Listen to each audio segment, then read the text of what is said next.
Hi class, this is Mr. Lonnie, and I wanted to put a couple of tutorials on here using the TI-84 for plotting a least squares line and also for doing the logarithmic transformations that you find in Unit 3 and 3.4.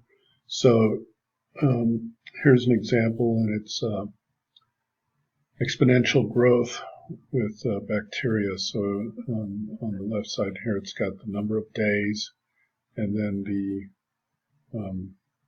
growth of bacteria.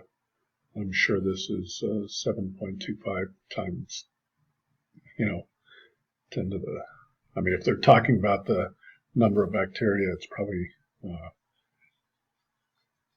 10 to the 6 or something like that. But at any rate, we're just going to put in the number of days and then these numbers for bacteria count. So the first thing I did was clear a couple of lists, and you want to go to Stat and Edit, and you'll need two lists, L1 and L2. Okay. So in L1 we're going to put the number of days, and L2 we're going to put the bacteria. So let me move this over so I can see those.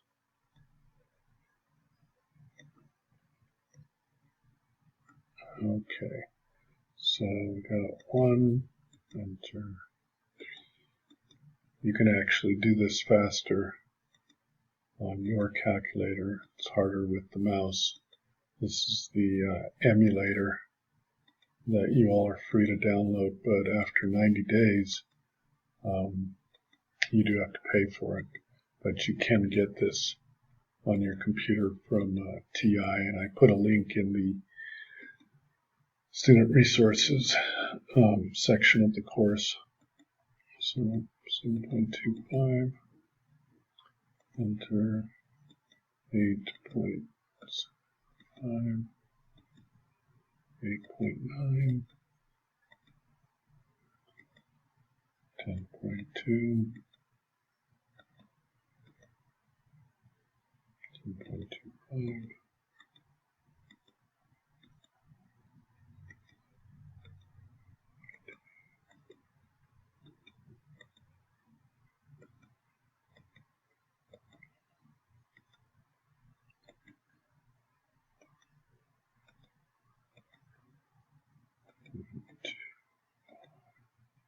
And the last one is 39.25. Okay. So I'm just going to go second and quit. That data will stay in the lists until you clear those lists. The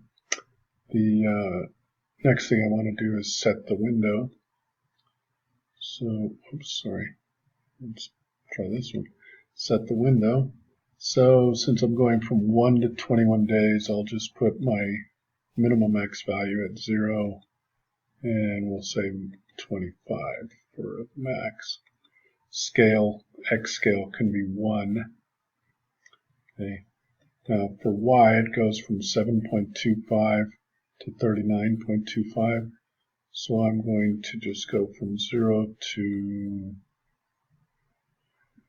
I'm going to say 50, because 39.25 would be a little bit close to the edge. If I just said 40, this would be right up here against the upper part of the screen. We might not even be able to pick up that point. And we can keep the scale at 1. Okay. Second quit. I like to do that whenever I'm leaving a menu. Use the second and quit button rather than just going to another command. There's a couple of places in here where that matters, so you may as well get in the habit of doing that.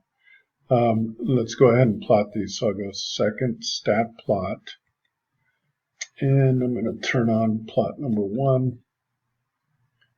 That's on, and this is just a scatter plot, L1 and L2, and that should do it. Okay, so we graph that, and you can see this data has the look of an exponential function, right? Because it kind of grows. It's not a straight line. So the object of doing logarithmic transformations is to make this data linear, right? So you can do this a couple of different ways, but I think I'll go back to stat. As long as there's no zeros in it, I'm gonna go ahead and linearize both of them. I don't have to. We'll just do L2. So I'm going to go up here and see where go to the very top of the third list, and I will just put so that's L3 equals the log of second L2. Boom. And that's, now I've got the log of these numbers right here. Okay. And then let's go back. So let's quit. Go back to our window. And we went from our y values now go from roughly 0.86 to 1.6. Okay. So I'm going to go from 0 to, we'll say 2. And I'll say 1.8.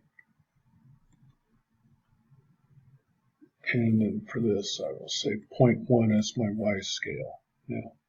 Okay. Then up here, instead of graphing L1 and L2, let's graph L1 and L3. So L3 is now my y coordinates. And we'll see if that works. And you can see it straightened out that line. Now if I want to do this as a best fitting line, I can go to stat, calculate, and we'll do a linear regression. I'm going to choose number 8, this is the statistical form, linear regression, a plus bx, where a is the y-intercept and b is the slope. Okay, so a little bit different from the algebraic notation, not much, but it's the standard way that statisticians write it. Okay, and so I'm going to choose that one, and I'll say second L1.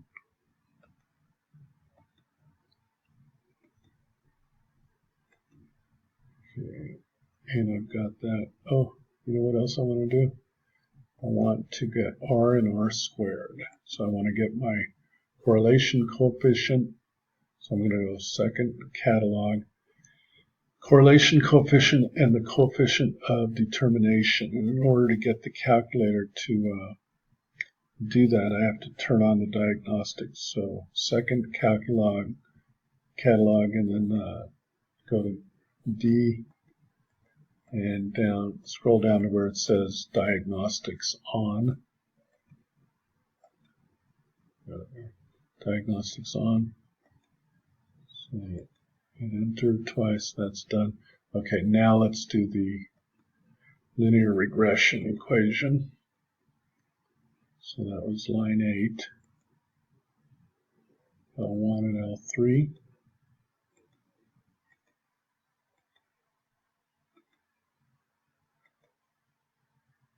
Okay.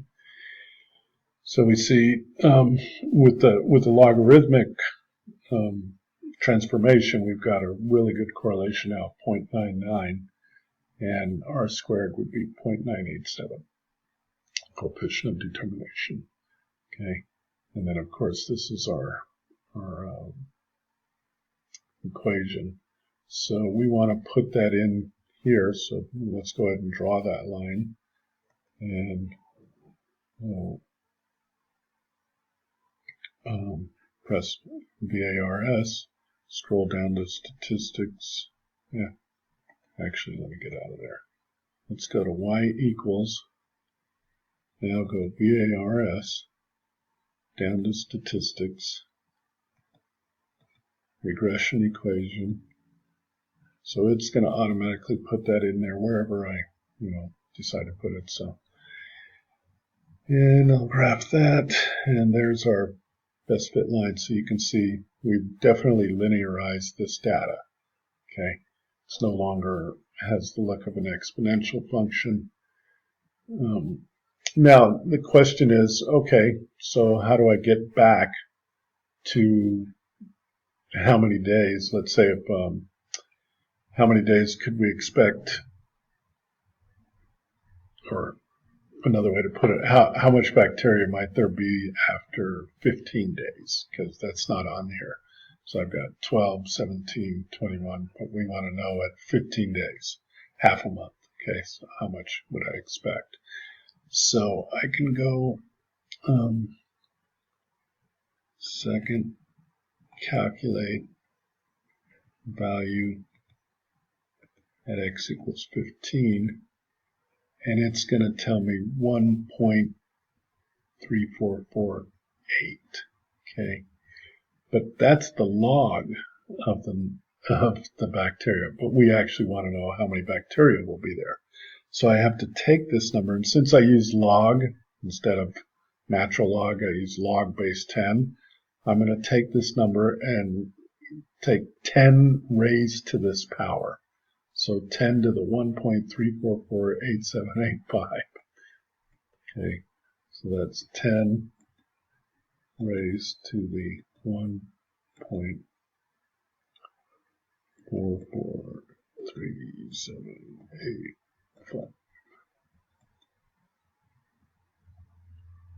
Or was it 34?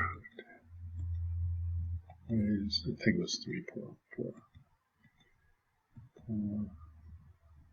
3.784.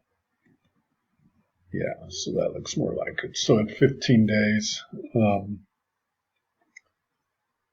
15 days, we would say, this count would be our bacterial count, 22 times 10 to the 6th or whatever. Okay, so that's basically logarithmic transformations, and that way you can draw a best fit line through there and get R and R squared. Since obviously, the R and R squared would not be so good if I tried to put a best fit line through exponential data. Now I could use the actual function, but then we lose our formula for coefficient, the correlation coefficient and the coefficient of determination. So that's why we would transform data and make it linear. So hopefully that helps. A little tutorial on how to use the calculator for the best fit lines. Okay.